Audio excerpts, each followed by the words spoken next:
I'm Sally Prosser, and you're listening to That Voice podcast. No matter who you are or what you do, your voice matters. And unless you've sworn a lifetime vow of silence, this is the podcast for you. In today's episode, I'd love to take you through my 3 must-dos to take care of your voice. And I don't care if you're not a professional opera singer or an actor or a journalist. Even if you hardly speak at all through the day, you're going to want to take care of your voice because you're going to need it later on in life or even later on in the week. I think we can all relate to how annoying it is and painful to get that scratchy, rundown throat and not to have your voice there when you need it. So this is really about self-care. If we don't take care of our voice, we haven't got anything. Now, the 3 must-dos I'm going to take you through are 3 things that also our body can't live without. Number 1, air. Number 2, water. And number 3, rest. So chances are, if you're not drinking enough water and you're not having enough sleep, then you're not taking care of your voice. But look, don't worry, I'm not going to be here giving you a lecture because I'm definitely in this boat as well. And getting all the balance right is a daily battle, I think, for most of us. So let's go through point number 1, which is air. Our voice needs air. Oxygen fuels our voice. If we were in the orchestra, we'd be part of the woodwind family. All the instruments powered by air. Now, you might think this is pretty obvious and we do it without thinking, but it's not the case. A lot of people, rather than speak as the air is flowing out, simply hold their breath while they're speaking. And this is one reason why you get this restricted kind of sound in the voice. Episode 5 is going to focus all on breathing technique, and it'll go into a lot more detail about what you can do to get the right breathing method. Just know for today, you need to give your voice air to take care of it, because if no air is coming through, then it can be very harsh and scratchy on the vocal cords. Not to mention, it's not very nice for your sound. Air and breathing I also go through in great detail in my Speak to Be Heard online program. So in Module 1, which is how to love your nerves and glow with confidence, I talk about how breathing is a key element in the getting rid of nerves business.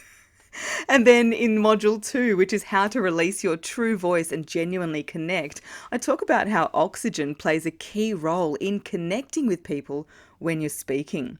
Because simply, if the air is not flowing out and through the vocal cords as you're speaking, then you're going to sound restricted and people can hear that restriction. And it's not good for your voice, which is why it's one of my 3 must-dos to take care of your voice. Number 2, water. We've all heard the stats. Our bodies are made up of something like 70% water, is it? And our vocal cords are very delicate. If you want to see something gross, Google vocal cords while singing, and you'll see what I mean. It looks like something else. But these delicate vocal cords, if they get too dry, not only could it cause a bit of a sore throat, but you can actually do permanent damage. So especially if you're going to be doing a lot of speaking, it's really important to keep the hydration up and not just a big gulp of water before you go on, but actually drinking water throughout the day. And things to watch out for, of course, are coffee and alcohol because these can dehydrate your voice. Now, once again, I am not promoting not drinking coffee or alcohol. Anybody who knows me knows that I pretty much live on these 2 substances. So all I'm saying is just be conscious of it, and especially if you've got to speak, maybe avoid coffee or alcohol, or make sure you just have a drink of water afterwards. Now, the other thing to consider with water is it's best for your voice to drink it at room temperature or warm tea.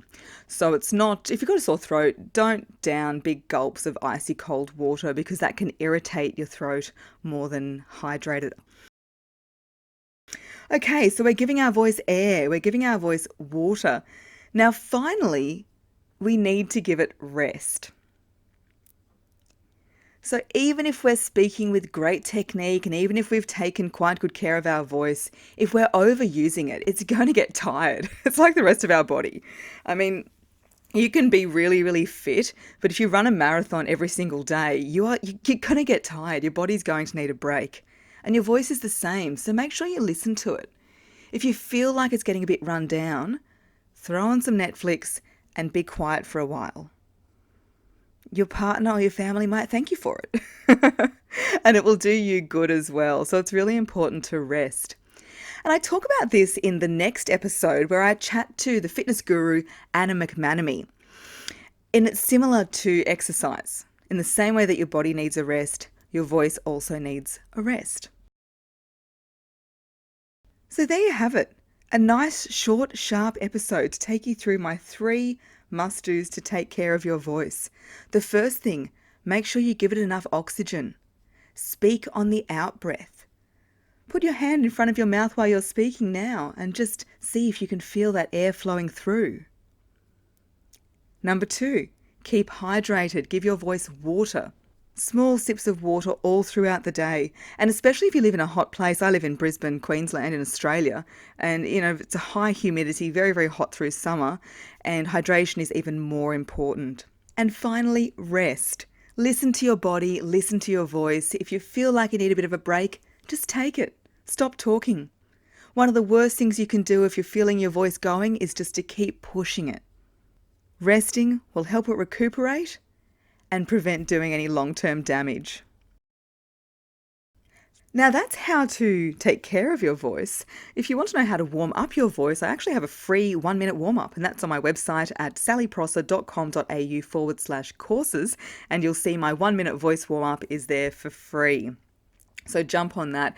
You'll also see my Speak to Be Heard program, which goes into detail about how to love your nerves and glow with confidence, how to release your true voice and genuinely connect, and how to own the stage and charm your audience.